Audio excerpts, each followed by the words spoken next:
What's happening, everybody? It's your boy, Let's Pray. I hope you're having a blessed and a prosperous day. Welcome to Falcon Therapy, where Falcon fans come together and talk about Falcon-like things, but where everybody's welcome to get these good vibes. Thank y'all so much for coming through today. Today is Veterans Day, y'all, and we want to send a special shout out to all the veterans. So let's pray, and we're going to pray for all the vets. Lord, thank you for today. Thank you for this day of rest, day set aside to recognize all the efforts and the contributions of our armed forces. Ask that you would bless each and every one of our veterans that have fought for our country, that have sacrificed their lives, that have signed on that dotted line and been prepared to enter into battle on our behalf so that we can be safe and so that we can live the lives that we live. I ask that you will bless those that are currently serving and those that have served and are retired. Touch them and whatever they need. Ask that you administer to them on today. Wrap your arms around them and let them know that you love them. And all those fallen soldiers that laid down their lives for us, ask that you would bless all their families that are bereaved or grieving on today and thinking about the loss of their loved ones. Comfort their hearts and minds and their souls and be with them on a day like today.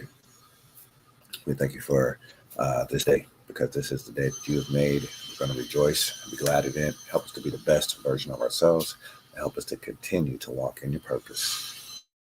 In Jesus' name we pray. Amen. Anyway, what's up? Happy Veterans Day, y'all.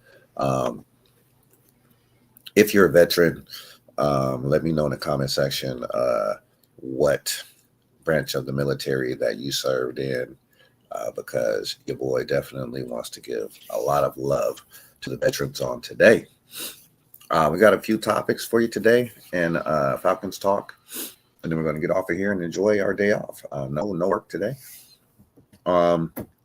First topic, man, right here on our stream here, the banner: should Coach Raheem Morris be allowed to coach the rest of the season?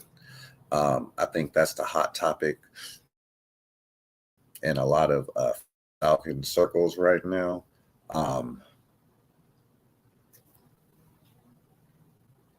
I don't know. I don't know how we could say yes, because the team is in such disarray. Even when it seems like the defense is playing so well, something else has to go wrong, and usually that something else is the special teams. So I'm really not understanding how, when Coach Raheem Morris is asked, which he was asked multiple times yesterday, is he going to make any changes to the coaching staff? Is he going to make any changes? He says no. As bad as the special teams looked all season long, he still says no, he's not making any changes.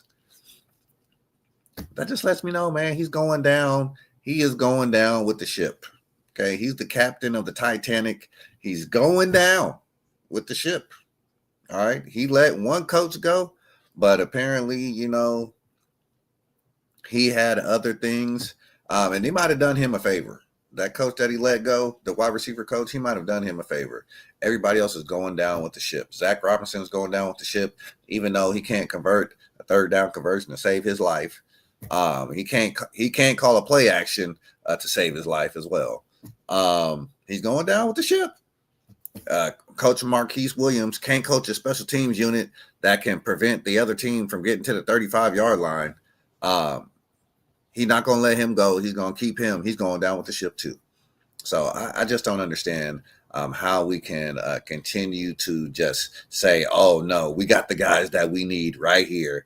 We got good guys in this group. You might have good guys, but you don't have good coaches. That's what your boy Let Us Pray is saying today, Coach Raheem Morris. You might have a lot of good guys in your coaching staff, and I believe that you do. I believe that y'all have a great time. I believe y'all laugh it up. I believe y'all joke it up. I believe y'all probably hang out outside of work and have some double dates and some family time, go bowling, and have swim parties at your house, bring the kids over. I believe y'all do all that. I believe you got great guys, but you don't have a lot of great coaches on your staff, and that's a problem. And that's a problem.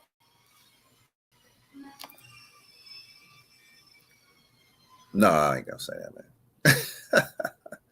I ain't gonna say that, bro. So will Coach Raheem Morris, or should he be allowed to coach the entire season? My answer is an emphatic no. He should not be allowed to coach the rest of this season. He has proved incompetent. He has proved unwilling to make the changes to help this team move forward. He's reluctant to hold his staff accountable for the many blunders that we see Sunday after Sunday after Sunday. And for that reason, he should not be allowed to coach the rest of this season. But I fear that he will. We got the Panthers, the Saints, and the Jets, I believe, coming up. I heard somebody saying, oh, those are all winnable games. Are they? For who? For the Falcons? We'll see. We know what happened. We know what happened the last time we saw the Panthers. They beat us 30-0. They said they knew the plays that we were calling, just like everybody else knows. But we'll see. We'll see what happens. So that's my first topic, man. If you're in here, go ahead and hit that like and subscribe button and that notification bell. Appreciate y'all coming through on a Veterans Day. That's my first topic. Second topic here. Thank you for everybody in here. Can the Falcons beat the Panthers this week? That was a great segue. We know what happened the last time the Panthers faced off against the Falcons. That was a road game for the Falcons. Panthers beat the brakes off the Falcons, man. 30-0. I don't know if the Falcons crossed the 50-yard line all game. I think one time, and Parker Romo missed a field goal. And then after that, shut down. The defensive backs were all over every single pass. They were all over every single run by Bijan. They were flowing to the ball. They knew where the ball was going before it went there. They were all over us. All over us. Can we beat the Panthers? I don't know. I don't know if we can. The team has seemingly played better. If you want to, have a moral victory, played really well against two contenders for playoffs for sure. Played really well against New England. Probably should have won that game if we had competent coaching. Could have won the game last week as well if we had competent coaching that knows how to call timeouts when you should call timeout. Proper clock management at the end of the half and end of the game. If we had a coach that knows those things, we probably would have won both of those games. But it is what it is. We don't have that. So can we win this game? Sure, we can. But will we? I see no reason why the Falcons win this game with the 4-game losing streak that they're on. This Falcons team, with Coach Raheem Morris at the head of it, finds a way to lose and not a way to win. Finds a way to lose, not a way to win.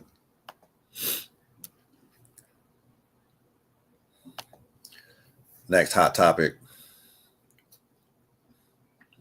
Can the organization, talking about the Falcons organization, at the end of the year, assuming that we move on from Coach Raheem Morris, can this organization hire a coach that brings a winning culture? That brings so many questions. Brings out a lot of skeletons in the closet, right? Arthur Blank, Rich McKay, that whole power dynamic of the ownership group, um, consultant, hands on, hands off. What is his role exactly? Um, the panel that is put together to hire a new coach, that handcuffs the GM so that the GM can't really even do his job. Can that group, whatever that group is, can they actually bring in the right coach this time? The same, panel hired Arthur Smith. He didn't last 3 seasons. The same panel hired Coach Raheem Morris. I don't think he's going to last 3 seasons. Something's wrong with the panel. Something's wrong with the panel. Until that changes, I don't see any reason why the Falcons bring in the coach that brings winning to this franchise. Rinse, repeat. Rinse, repeat. And that's sad. Last but not least, before I get up out of here, because I'm not going to stay long, what coach would I like the Falcons to hire? What coach would I like the Falcons to hire? We've got Amon-Ra in here. He says 28-3. How many Super Bowls have the Lions won? How many Super Bowls have the Lions won? Let me know. Let me know when the last time the Lions actually been to a Super Bowl, actually. Tell me that. And then we can talk. Yeah, tell me that. Can you answer that for me? What coach would you like the Falcons to hire? I like what Clint Kubiak's doing in Seattle. He got some good weapons out there, yes. Doesn't have a stellar quarterback. Got Sam Darnold, who's serviceable, but he's looking like a superstar out there. Got a great run game, physical offensive line. Amon-Ra, the other guy with the hyphenated name, Jackson Smith and Jigba, is in Seattle, and he's looking like top 3 receiver in the league right now. I really love what Clint Kubiak is doing. He took the handcuffs off of the quarterback position, and they are making plays all over the field. Whatever defense they face has to cover sideline to sideline and the vertical threat. And it's just overwhelming the opposing team's defensive coordinator.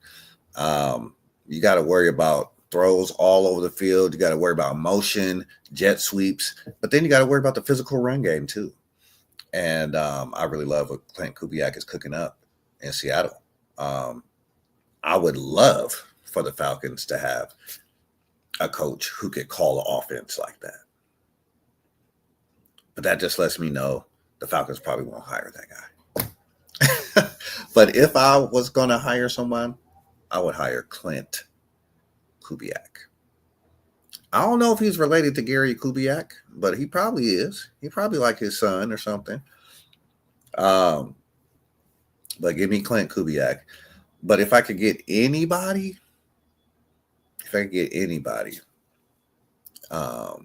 not necessarily like a coordinator now in the league, I would get John Gruden.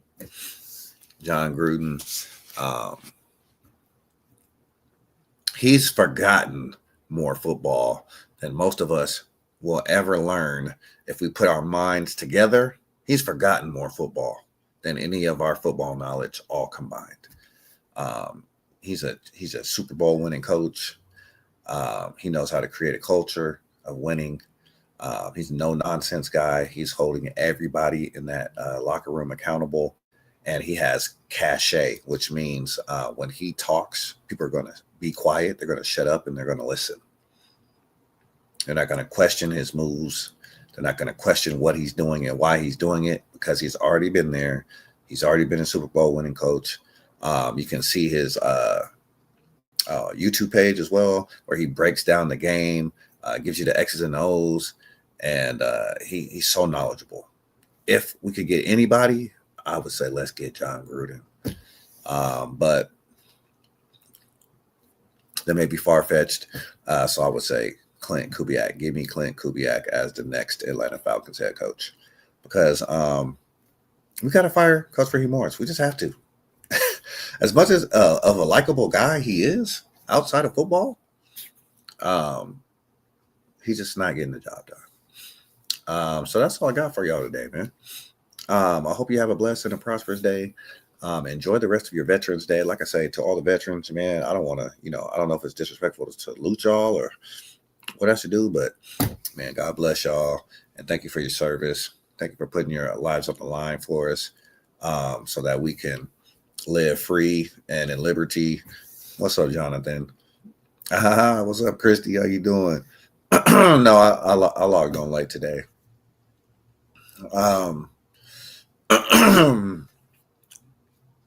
Been having something going on with my digestion. I don't know. I don't think it's digestion, but whatever this is, sinuses or something. Yeah, we're just here talking about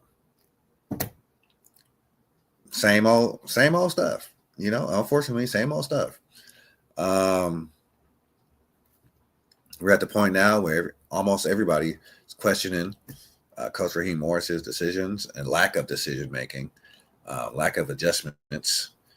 And I think, he's definitely way beyond the hot seat now. It's just a matter of time before he gets relieved of his duties.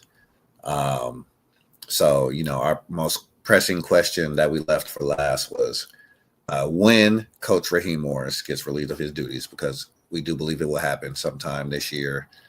If it's not Black Monday, that's the last day after the regular season. Then it will be, sometime before that. But yeah, I wish we could just clean house too, because that's what we need. We just need a fresh start. We need a fresh start. When he's asked yesterday during his press conference, is he making any changes by the reporters, repeatedly asked, like, you keep saying we're going to fix it, but we don't see it getting fixed week after week. What is your message to the fans? And he had nothing. He had nothing to say. Nothing.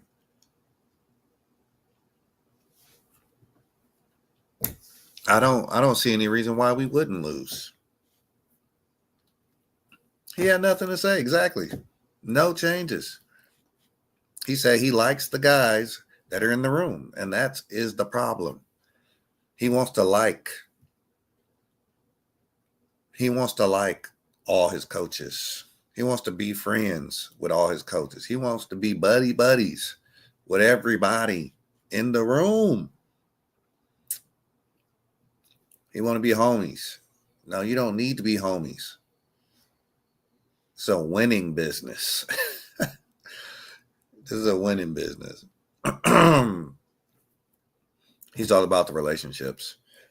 And that's going to be his detriment. That's going to be his downfall. As I said earlier, he's the captain of the Titanic, and he's going down with his ship. He's going down with Zach Robinson. He's going down with Marquise Williams. He's going down with all them dudes that have not provided great coaching at their positions. Special teams ain't special no more. It's just teams. Offense can't even convert on third down. First and second down, that's all we got. We get to a third down, you might as well get Brad Pinion ready. We punting. If I see another third and 8, 3rd and 9, 3rd and 10, we punting. I'm not even looking at the TV. If I see 3rd and 8 or more, we punting. It's either going to be a throw into the ground by Michael Penix. It's going to be a strip sack fumble, or it's going to be a throw out of bounds. So it's just ugly. It's the worst teams unit that I've seen ever since I've been a fan of football. I've never seen one teams that third phase of the game be so bad week after week after we give up so many big explosive plays in the return game. Punt return, kickoff return, you name it. They give up huge chunks of yardage, and especially after your team has scored and seemingly had momentum, you lose all the momentum.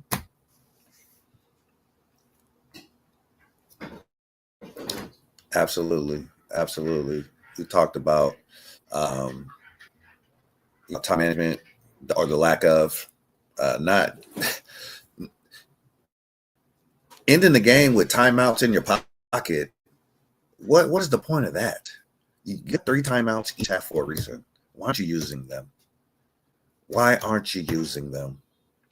I can't get mad at the O-line. I'm going to be honest with you because we got backups all over the place. Got Kyle Hinton in for Bergeron. We got Elijah Wilkins in. Jake Matthews, he's still playing on an injured ankle. And then Chris Lindstrom he's playing on an injured ankle too. So it's just ugly. It's ugly all the way around. It's ugly all the way around. It's ugly all the way around. He's saving he's saving timeouts this week. He's been saving the timeouts every week. He doesn't know what to do with his timeouts. He's just like a deer in headlights out there. He doesn't know what. He said he didn't want to use the timeouts before the half last time because they were too close to scoring range, but we just knocked them out of scoring range. So he's not making any sense. We had them at they were like second and short, and that was 3rd and 16. And then he says, oh, they were still on the plus side, but they weren't. They were like backed up on their 35 or 40-yard line. We call a timeout right there. Then we got that interception. We could have been set up for a field goal right there. Nuzol has been he was getting up a lot of protection problems because most of the blitzes are coming from the right side or straight up the middle. And that's where Penix is in trouble, where he panics. If he can see it coming from the left side, he's fine, but it's those blitzes that are coming from the blind side and straight up the middle that are giving the Falcons the most problems. Yeah, I agree with that. I agree with that.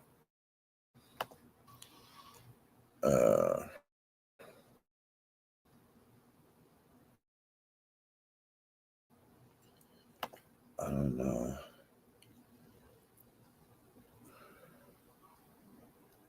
But yeah, I have faith in them beating the Panthers or the Saints. Kyle Hinton. He's in there from Bergeron because Bergeron's out for a while. Yeah.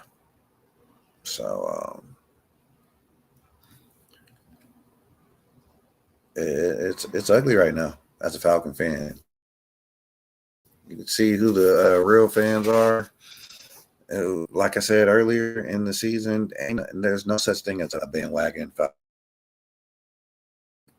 So anybody who's a fan that's still watching these games, still passionate about the team,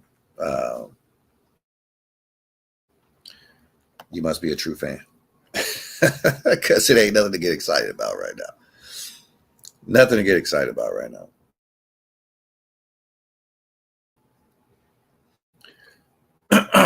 Yeah, you don't see guys holding nothing. They don't be holding or getting a penalty, holding penalty or nothing. They just like, oh, I got beat. They just let him get smacked. All right, you hold it and save the quarterback from getting a big hit, but they don't even do that. Offensive coordinator's job, I would think, if you know teams are pressuring your quarterback at a high rate, How do you slow it down? How do you use the dial up a halfback draw? Dial up a halfback screen where you don't motion him out and alert the whole defense that the screen is coming. No, keep him in the backfield, make it look like he's going to block, and then leak him out. Make it obvious that he's getting the ball every time we try the screen. It's like it's not working. That's not working. So frustrating to watch this elementary school type offense being paid NFL level. It's frustrating. It's frustrating. Drake London is bright spot on the offense right now. Tyler here had a great game last game as well. He was killing the Colts up the middle, and I thought we should have just rode the hot hand. Bijan, they were all over Bijan. I mean, he still had 80 yards because he's a special player, but it was Tyler. Tyler Algier was the one who had the hot hand, and we should just rode. We should just rode him. Run it with Tyler. I don't know if his vision, if he was seeing the field different or what, but he was hitting a hole up the middle, and they did not want to tackle him. But like I said, got an offensive coordinator who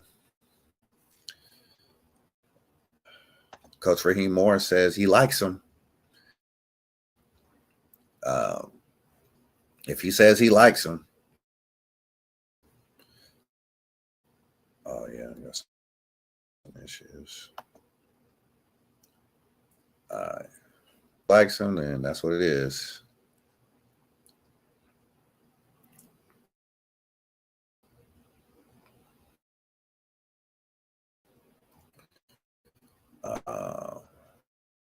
Hope they're not frozen.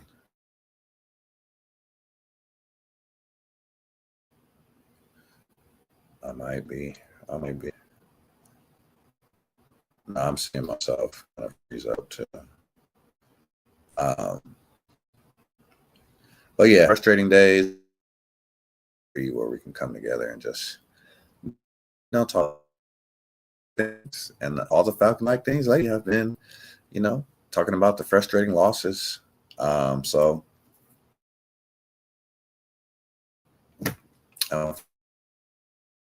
fortunately, that's what we have to talk about. Hopefully things will turn around in the future, but I'm not very optimistic. Not very optimistic. Fans that are delusional. I'm a realist. I don't see it changing unless we change our coaching. When we look to get a new coach in here, I don't see things changing anytime in the near future. The thing I worry about is, say we do beat the Saints and we do beat the Panthers. All right.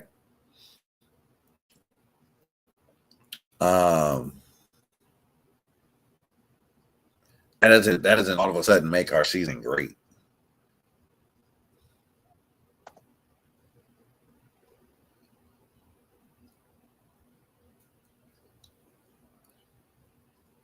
And that's what I worry that will happen. They're going to start giving Coach Raheem Morris credit for beating mediocre teams. And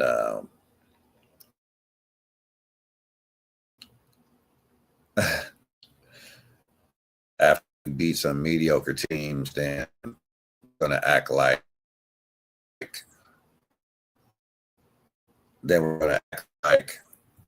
oh, well, he deserves another year now.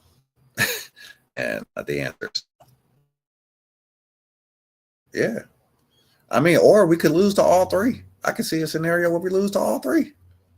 I mean, 4-game losing streak right now? It could easily be a 7-game. It could easily be 7 games, these next 3. Okay. If the games are close, I don't have any faith in Coach Raheem Morris's coaching decisions for us to pull out a victory. We've been finding ways to lose. Even we had the last game. All we had to do is stop them one time. That won't give up 40 yards on the kickoff. What do we do? Up almost 50. And they're set up on about 45 yard line, already in field goal range. So we just finding different ways to lose every week. Against the Patriots, we got a chance to tie that game up, send it to overtime, but what happens then? Kicker can make an extra point. Team comes out flat in the first quarter. Looks like we're about to get blown out, but then the team wakes up, and that's another issue. Team coming out just flat in the first quarter. That's coaching. It's coaching. Why is the team coming out looking flat, like they're not ready to play? It's just, yeah, that's coaching. It's coaching. That's a reflection of the leadership.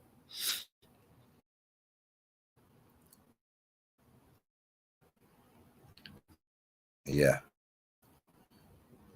Yeah, I'm pretty numb at this point as well.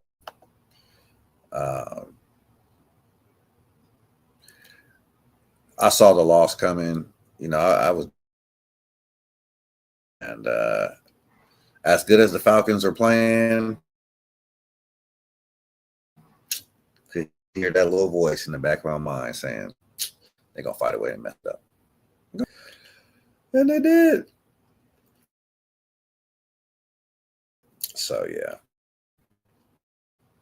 I've already paid for the Saints game, and Nola will be at the last game in Atlanta against the Saints again.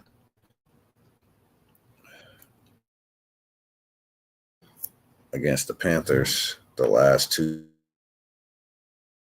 losses still do not make sense. None of it makes sense. And the total body of work with Coach Raheem Morris as the head coach says that this is an unprepared team.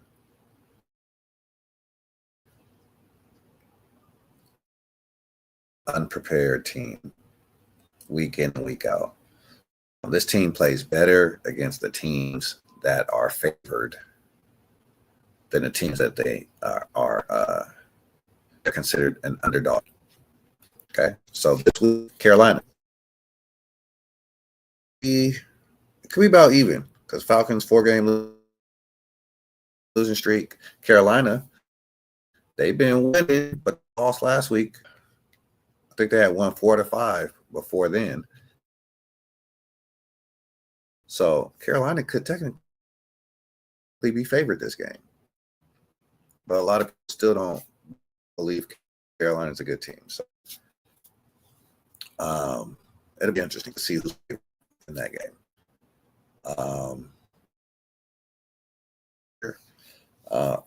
So it's no longer ours. And we got James Pierce Jr. So I'm not really mad at that. James Pierce Jr. And I think he's going to be a really, really good player. But yeah, that's even if we are horrible, we're not going to get a good draft pick. We already gave it to another team. And that team, who do we trade with? The Rams. One of the teams, like it's a team that won't even need 2 first rounders, basically. Like it's a team that's gonna be a playoff team. So yeah, they're gonna be sitting in the driver's seat because they're gonna have our. Yeah. Only thing I can say is about the players, the defense is looking good right now. I like what the defense is doing. I like what Jeff Albrecht is cooking up. 20 yards, couldn't convert on 3rd down. So our defense was on the field almost all game. And it's, it's a matter of time before your defense starts breaking down. Um, Billy Bowman, that was a great addition. Xavier Watts, he's been up and down, up and down. He was playing well at the beginning. Jesse Bates had a very slow start, but he played lights out, I thought, the past 2 weeks. They by Jonathan Taylor, but Jonathan Taylor's special. You know what I'm saying? He gonna make anybody look bad in the open field. I like what Jalen Walker brings. Caden Ellis brings something good. Everybody been piling on J.D. Bertrand. He made a huge play on fourth down. He tackled Jonathan Taylor along with some help, but yeah, he made a play. He made a play against the Colts. I think like a run stopping linebacker don't have him on the field during passing downs. He's just not fit for that. He doesn't have the athleticism and the awareness. But yeah, he made it last week. Got to give him credit for that. Shout out to J.D. Bertrand with his guardian. But yeah, Darnell Mooney, MIA. We need the FBI. Where is this guy? Did he get abducted by a guy that he was last year? I don't know what's up with Mooney. I don't know what's up with him.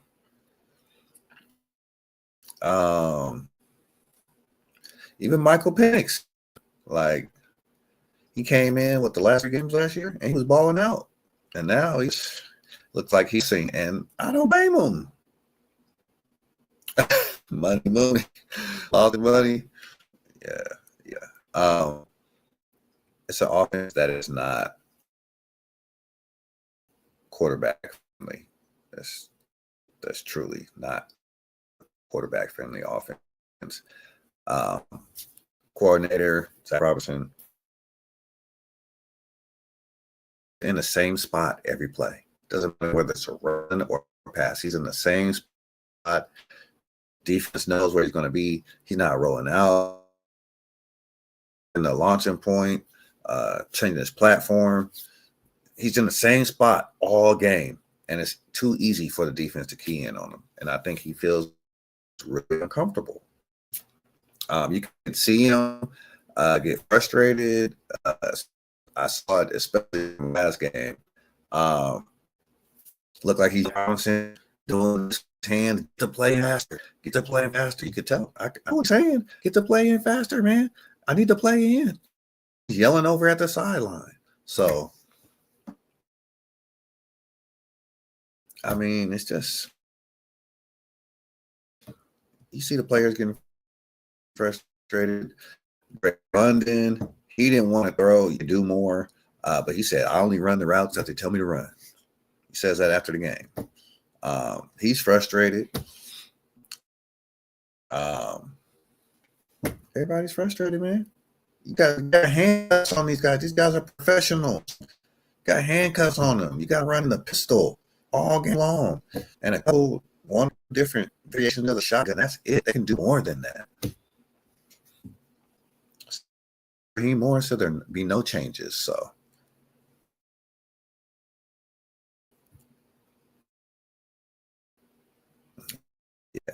yeah, that's what I'm saying. And you can't blame the whole line, because if the defense knows when on that one spot, so it's going to be difficult for your O-line to block those guys when they know where your quarterback is. They know where your running back is going before they even starts. Now, if you keep them guessing, you keep them on their heels, then you can attack more. But it's hard to attack a defense when they already know what's going on. Putting your O-line and your quarterback behind the eight ball, and your running back too. No, so yeah, so many problems with this offense. Coach says no change. He likes the guys that are in the room, so that's all that matters. He likes his guys. When he tried to go where Ray. I don't know if we go there. But, I mean, I don't know.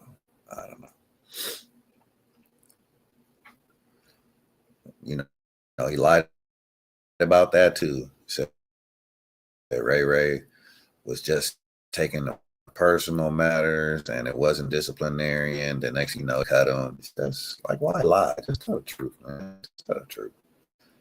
That's Raheem Morris, man. You can't trust that man saying. Truly the epitome of a used car salesman. I'll say whatever you need to say to sell that car. Whatever you need to say to get you to buy a car, you're going to say it. Oh, this is one of the best cars you got on the lot. Off the lot, it's going to break down.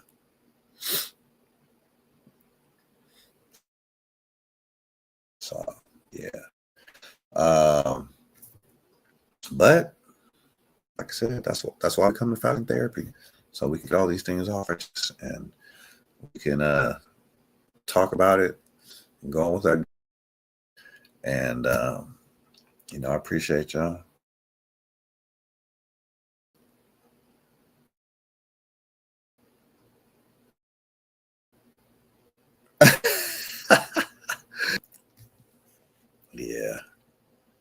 Yeah, we got other wide receivers, absolutely, but yeah, keying in on. Well, for one, he don't really have the time to be looking around at everybody else. You don't have the time.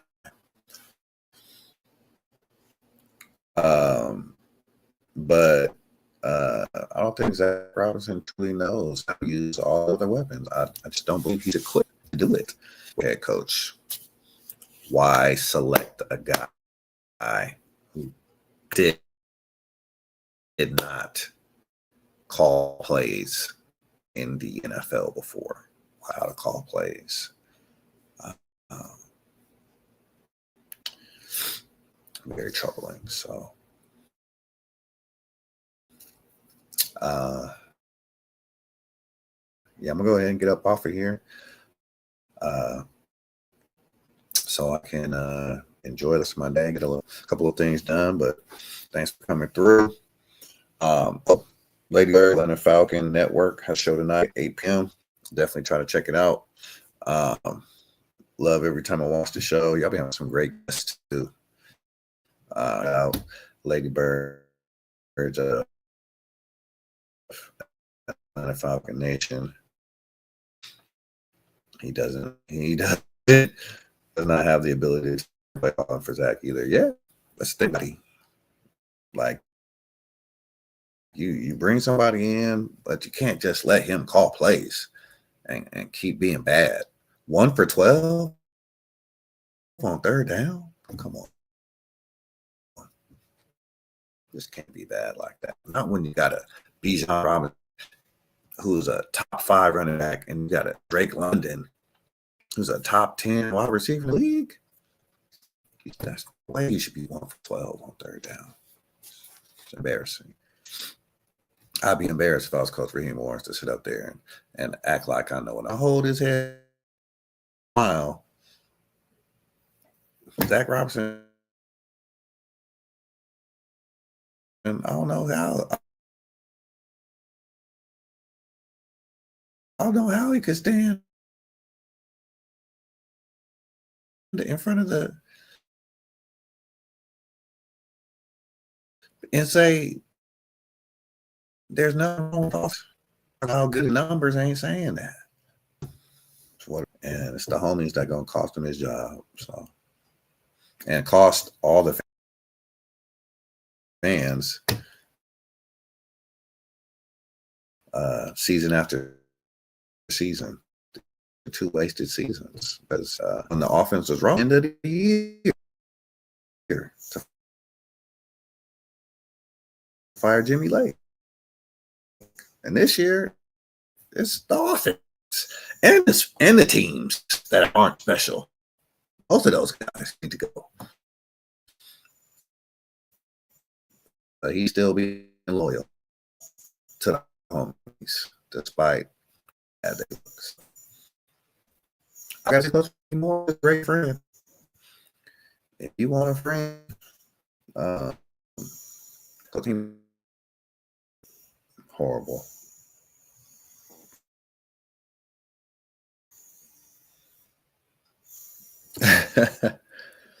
Yeah, going out with the losing record doesn't look good. Doesn't look good at all. So, our last go around with Coach Heem.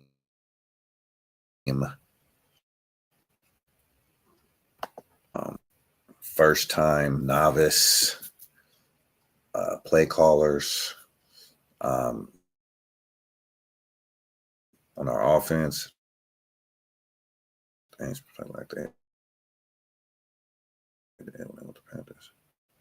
Yeah, that's what I'm saying. Like we can't sleep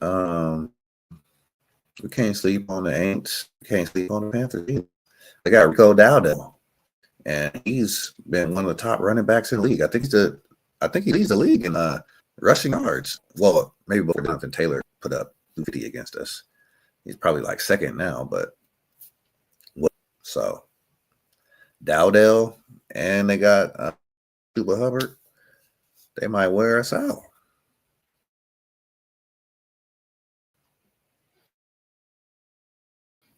They might wear us out. So, yeah, we got to bring the hard hat. We got to have wow. Yeah. Guess they've been saving their wins.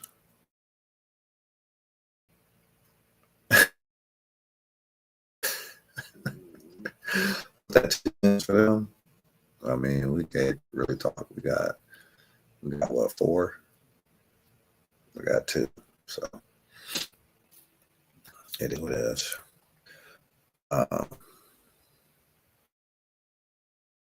Well, have fun at the game.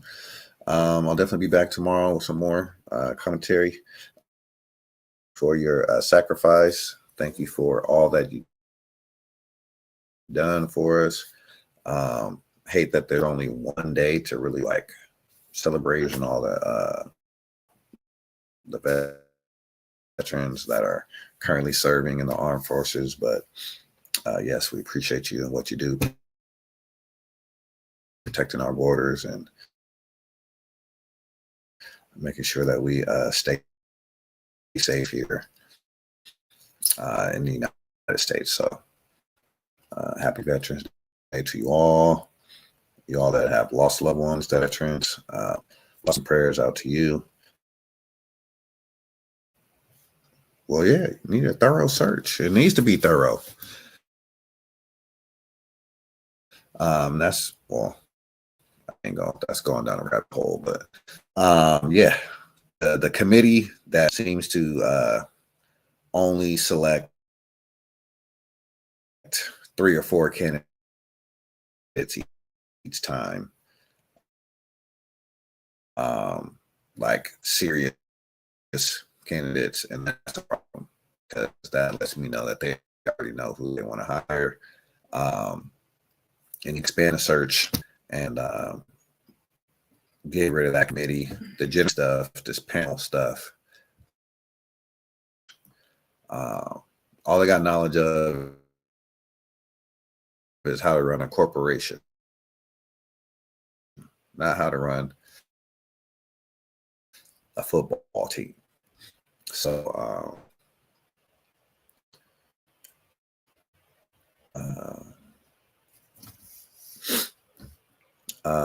I have, thank you. We buried my uncle, a Vietnam vet, this past weekend. Awesome prayers go out to your family.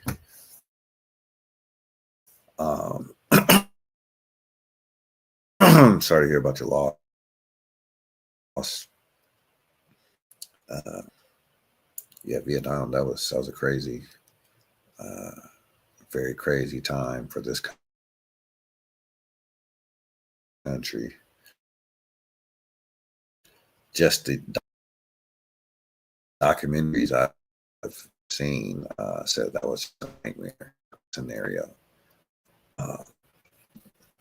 for any country that came over tried to invade Vietnam. You know, saying they're willing to take their life to take like the opposing. No problem. No problem. Said we're gonna get up out of here. Tell those that you love them while you can. Play less and a prosperous rest. Peace. And up out of here.